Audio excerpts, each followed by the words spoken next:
അടുത്ത പറയാനുള്ള ഹാമിദ് ഉസ്താദിനെ കുറിച്ചാണ്. അദ്ദേഹം ഒരു വലിയ കാലിഗ്രാഫറാണ്.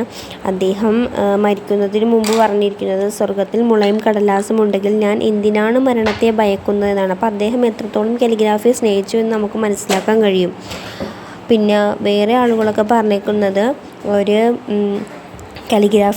ഒരു കാലിഗ്രാഫറായിട്ടുള്ള ഒരാളുടെ മഹത്വം എന്ന് പറയുന്നത്, അയാൾ എഴുതി തുടങ്ങുമ്പോൾ എഴുത്തിന് തുടക്കമുണ്ട്, പക്ഷെ ഒടുക്കമില്ല. അതിങ്ങനെ അവസാനിക്കില്ല, ഇങ്ങനെ കിടക്കുകയാണ്. നമ്മൾ എത്ര വർഷമാലും പഠിച്ചാലും തീരിയില്ല ഇത്.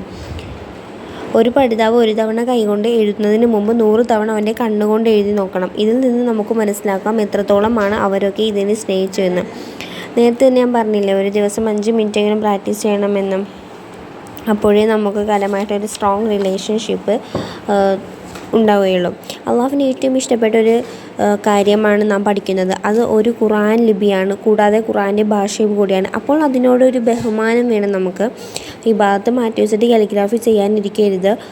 നമുക്ക് അതും വേണം ഇതും വേണം. ഇബാദത്ത് കൂടുതൽ ചെയ്യാൻ നമ്മൾ ശ്രമിക്കണം. കാരണം കാലിഗ്രാഫിയാണ്, ഇസ്ലാമിക് ആർട്ടാണ് നമ്മൾ പഠിക്കുന്നത്.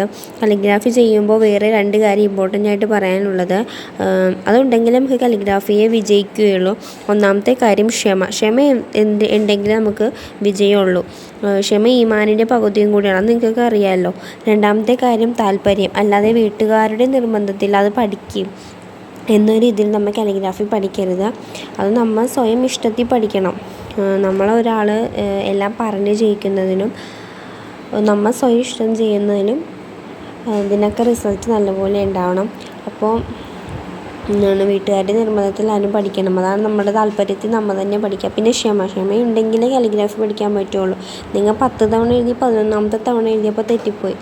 അപ്പോൾ അത് നിങ്ങൾ ഒന്നും കൂടി പ്രാക്ടീസ് ചെയ്യണം. ഇപ്പോൾ 1000 തവണയാക്കണം, അല്ലെങ്കിൽ 20 തവണ എഴുതി പഠിക്കണം. അപ്പോൾ നിങ്ങളുടെ കൈ വഴങ്ങും.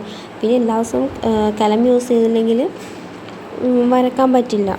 അപ്പോൾ എല്ലാവരും നല്ലപോലെ പ്രാക്ടീസ് ചെയ്യാം.